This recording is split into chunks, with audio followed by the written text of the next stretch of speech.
Huss, on est ravis d'être avec vous. Vous êtes le président de l'ADOM. Alors j'ai une question pour vous. Quelle est la place de l'ADOM dans le cadre mutualiste ?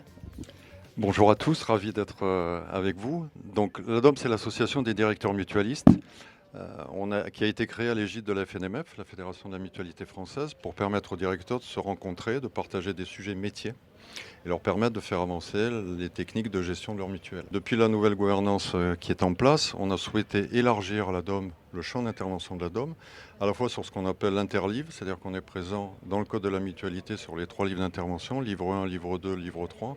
Livre 1, c'est la partie politique, livre 2, c'est la partie assurance, et livre 3, c'est la partie offre de soins, puisqu'on gère des cliniques, des centres de santé.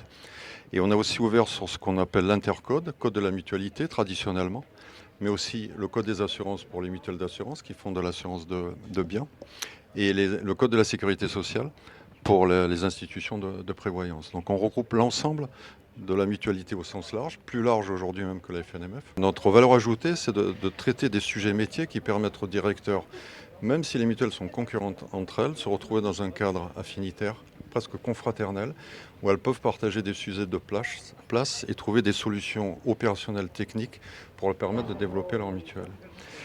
Et l'autre sujet qu'on a voulu traiter, c'est de ne pas rester entre nous. La mutualité parfois a une tendance à rester dans l'entre-soi. Nous, ce qu'on a souhaité, c'est s'appuyer sur un réseau de partenaires. On a une 50aine de partenaires métiers aujourd'hui qui nous accompagnent et qui nous permettent de traiter, avec leur expertise, l'ensemble des grands sujets qu'un directeur mutualiste doit traiter. Et dans ce cadre-là, on organise mensuellement des événements qui permettent à nos membres de se retrouver et à nos partenaires de partager les sujets, et aussi aux partenaires de rencontrer l'ensemble des dirigeants mutualistes dans un cadre un peu privilégié, où il n'y a pas la difficulté de rencontrer, par exemple pour un partenaire, il ne va pas rencontrer l'ensemble des mutuelles séparément, il a l'ensemble des décideurs mutualistes présents. Est-ce que vous avez des attentes de la part du deuxième quinquennat, de la part du gouvernement ?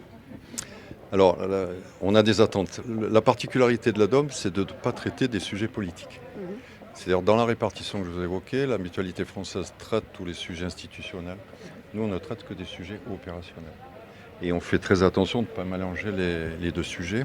Et dans ce cadre-là, ce qu'on peut dire, c'est que tous les sujets qui sont en relation avec le gouvernement ou avec la politique sont plutôt traités par la fédération. Nous, ce qu'on attend de la politique gouvernementale aujourd'hui, c'est une attention peut-être plus particulière sur toute la réglementation et la régulation du métier de l'assurance, mais de l'assurance pratiquée par les mutuelles aujourd'hui, avec solvabilité 1, solvabilité 2. On est complètement soumis à des règles très assurantielles dans nos pratiques. Et les dirigeants mutualistes aspirent à avoir plus de latitude et peut-être moins de contraintes financières pour pouvoir avoir un objet plus social. Parce que la finalité des mutuelles, on raisonne sur la solidarité, plus que sur la financiarisation des activités. Donc si on pouvait émettre un souhait, c'est celui-là d'avoir une attention des pouvoirs publics plus différenciée entre les mutuelles et les assureurs traditionnels. Merci beaucoup Bruno Huss. Merci à vous.